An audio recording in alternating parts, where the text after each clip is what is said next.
What's poppin' YouTube? We are doing waiver wire ads for week 2. Super exciting. We were super pumped for week 1. A lot of exciting options, a lot of duds. So we're going to be diving into week 1 waiver wire ads for running backs. And before we get started, you know what we got to do? We got to hit that intro.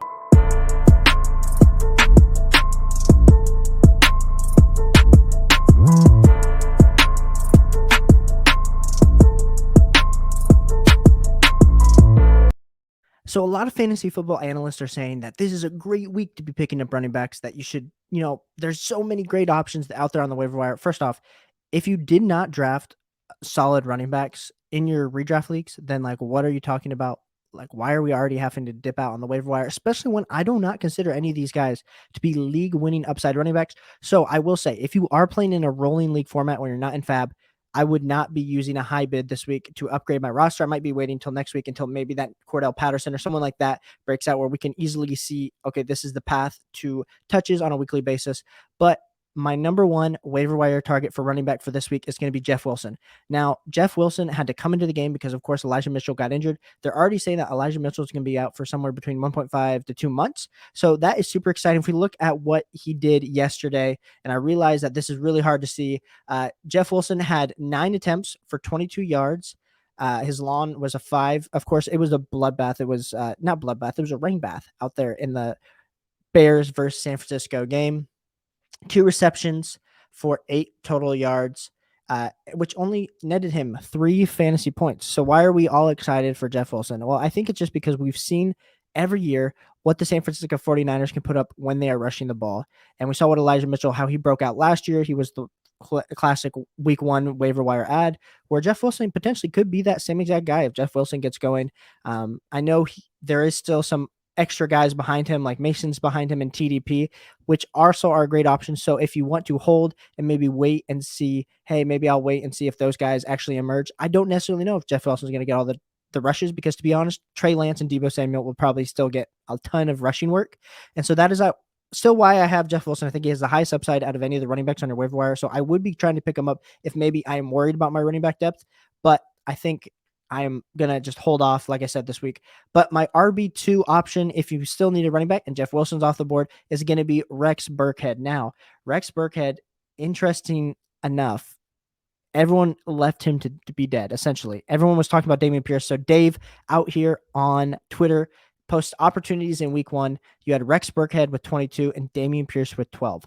So it was a game where, of course, we can also look at player profile. Essentially, Rex Burkhead is just your typical third down running back that catches passes. But the thing that I would like to add about Rex Burkhead is, even though he is playing with the Houston Texans, he still produced fantasy points. Like yesterday, he dropped, 11 fantasy points, and Dameon Pierce was still in the picture. And they're going to be playing in a lot of these games coming where they are the underdog. They're going to be coming from behind. They're going to have to throw the ball a lot.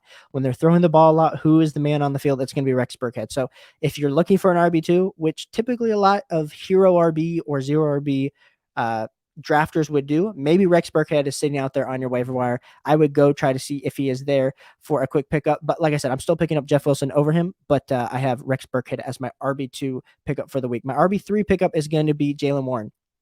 Now, the thing with Jalen Warren, they just came out today saying that the news about Najee Harris isn't as bad as what everyone thought. Everyone thought it was going to be a high ankle sprain. We're looking at somewhere between 2 to 5 weeks, but they're saying that it's coming back negative. So that is good news for Najee Harris owners. But Najee is saying that he's going to try to make it back this week. This is probably not going to happen.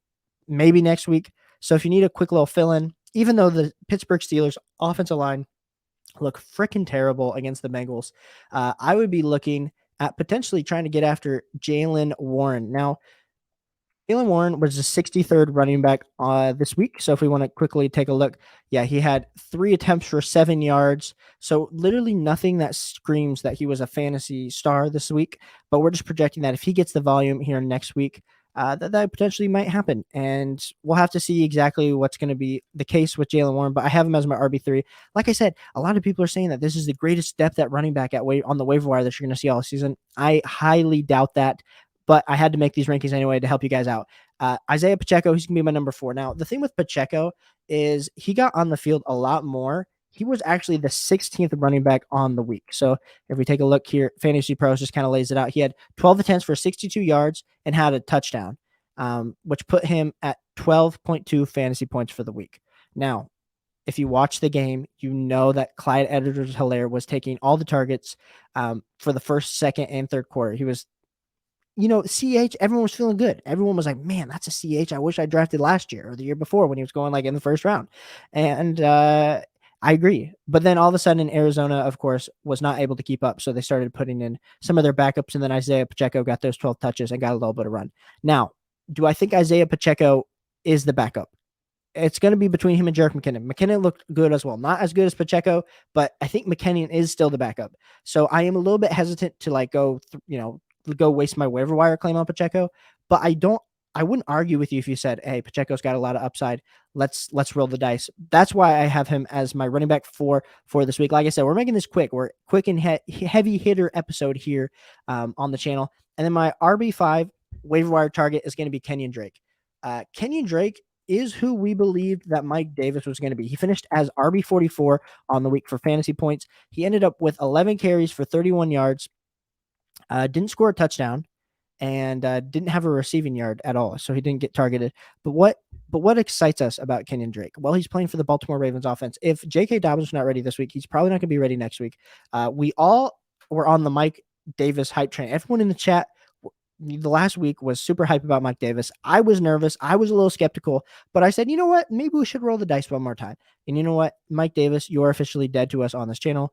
And go get you some Kenyan Drake. Like I said, there's a few better options than Kenyan Drake because I think, like you said, he might only have 1 week of solid running back production, but Kenny Drake is my RB5 pickup. So I hope you guys liked all those waiver wires. We are also going to be dropping our wide receiver waiver wire targets. Like I said, I just don't think it's a great week at all for waiver wires, but people are going to say that you might win some. Maybe you'll find the next Amon-Ra St. Brown. I doubt it, but excited and appreciate everyone being here. If you haven't already, like and subscribe. Helps me out so much on the channel, and I will catch you guys on the next one.